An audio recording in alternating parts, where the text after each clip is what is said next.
Hello everyone. In this video of microprocessor and interfacing device, I am going to start with the first topic, that is what is microprocessor. So what is microprocessor? Microprocessor, this word you can see it is divided into two parts. The one is micro and another is processor. What is micro mean? Micro means very small and processor means the device that processes the data. So microprocessor is very small device that is capable of processing the data. Microprocessor is digital device.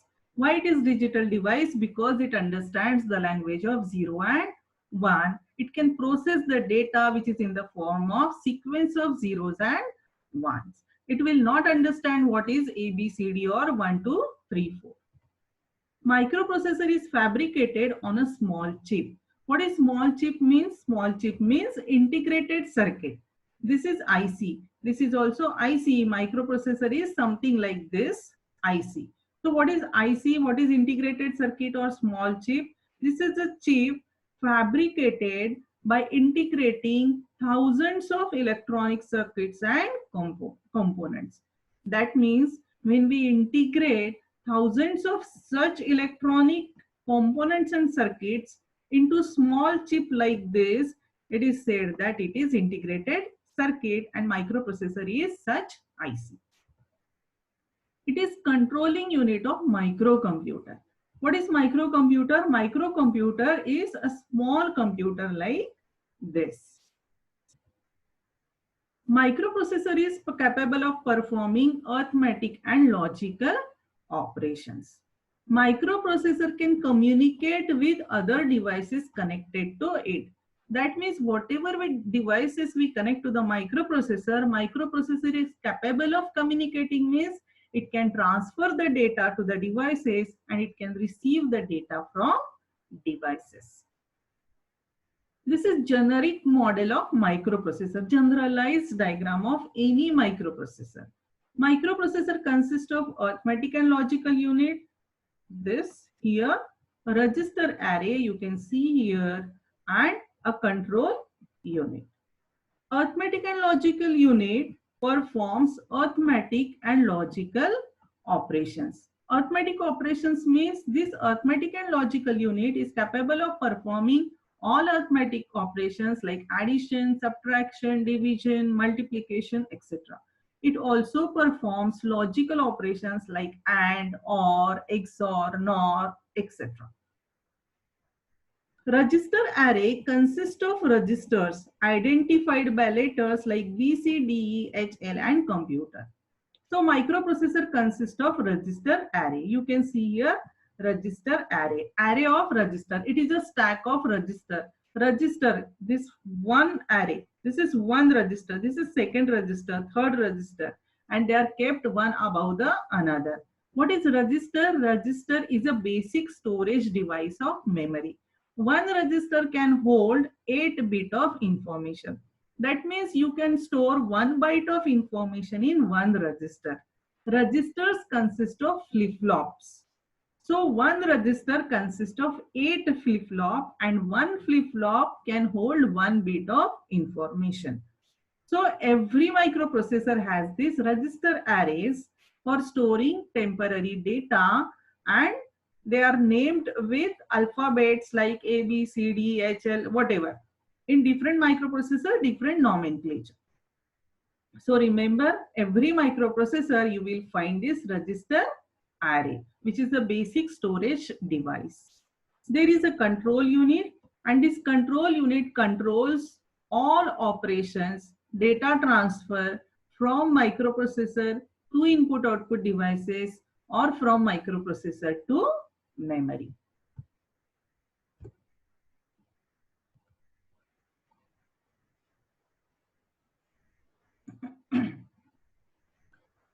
Next is block diagram of basic microcomputer system. As I said, microcomputer is a very small computer. It consists of microprocessor, input device and output device, and also we have to connect memory externally. Remember that in microprocessor there is no internal memory available, and hence whenever we want to use microprocessor we have to connect memory externally to the microprocessor. So this is microcomputer. You can see here microcomputer kit consists of microprocessor. You can see here microprocessor IC, then there is keyboard and there is monitor connected to this microprocessor, and various integrated circuits and electronic components are available in the microcomputer. So we can connect various input devices to the microprocessor like keypad, keyboard, mouse, microphone, etc. We can also connect output devices like 7-segment display, LCD display, monitor, printer, scanner, speaker. All these devices are output devices. And we can also connect memory to microprocessor. Now let's understand the concept of address and data. What is difference between address and data? Let's consider a layman example that there are 4 plates in the stack. This is 1 plate, second, third and fourth. And what is kept inside? There is a salad kept in the plate. So what is register? Register acts like a plate that holds data. So data is equivalent to that salad. Okay, so just remember, this salad is nothing but the data and this plate is nothing but register. So it is equivalent to register and data. So how, if I want to address this plates, how we can address? We can address that this is plate 1, this is plate 2, this is plate 3 and this is plate 4.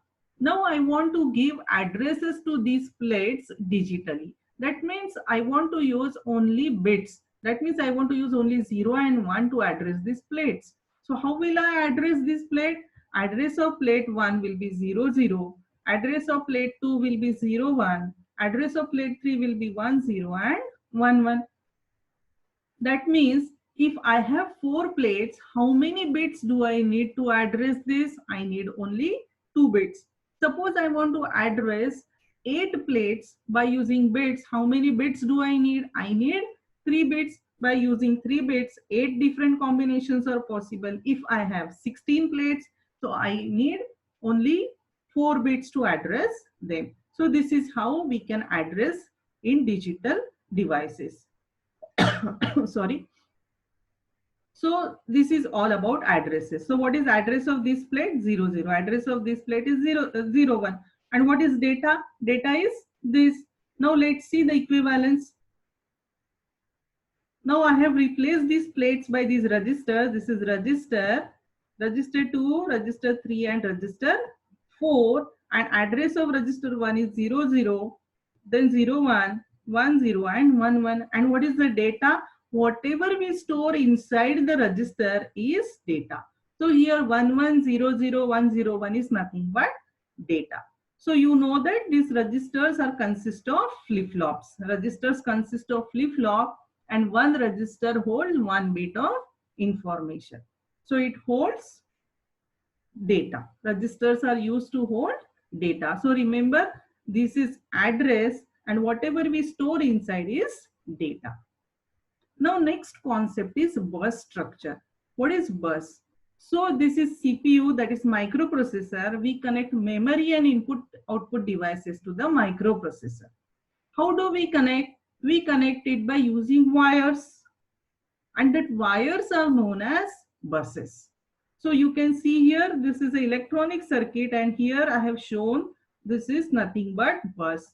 What is bus then? Bus is a bundle of wire that is used to carry data.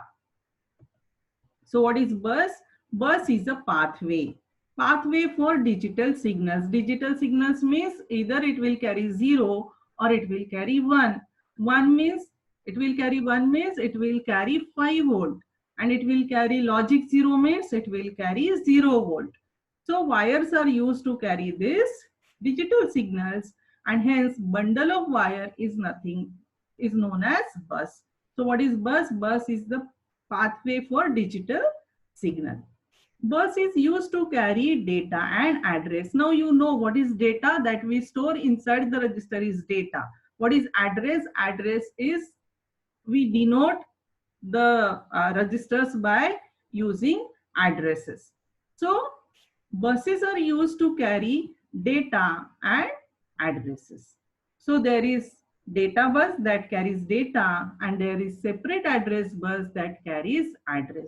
There is also control bus. Control bus carries all control signals required for data communication. So bus is bundle of wires that carries data. Now next concept. Now remember that whenever we write a program for microprocessor, we never write that program in the microprocessor. We always store that program in the memory, and memory is connected externally to the microprocessor. This memory is always connected externally to any microprocessor, and we always store our instructions or program in the memory. So whenever microprocessor want to execute that program, it will fetch one by one instruction and will execute. That means it will fetch first instruction and execute, then it will fetch second instruction and execute, third instruction and execute, and so on. So this is how operate. Now let's assume that this is memory. Memory consists of stack of register. So every register will have its unique 16-bit address. In 8086, there is 16-bit address. Let's assume that in 8086, it is 20-bit address. In 8085, it is 16-bit address. So here I have shown this is 2005. Let it be an address of this particular memory location in which this data is stored or this instruction is stored. Now this microprocessor want to fetch this data stored at register whose address is 2005. Remember, this is an instruction or data stored in memory location 2005. So this is address and this is data. So what microprocessor does? Microprocessor will first transfer address. So this is address bus. You can see this is address bus and here it is data bus. So here microprocessor will transfer this address 2005 to the memory, and then memory will transfer this data on data bus to the microprocessor. So this is how microprocessor communicates with memory. We are going to understand this in detail in the later videos. Right now understand that microprocessor sends the address to the memory and then memory transfers data on the data bus to the microprocessor. Microprocessor, after fetching this instruction, keep it in the instruction decoder and then it will decode that instruction. It will find out what is the meaning of that instruction and then it will generate necessary control signal for execution of the instruction. So this is known as memory fetch operation. Whatever I have shown you is memory fetch operation. I hope you understood the concept of microprocessor. Thanks for watching. If you have any queries, you can always write in the comment section.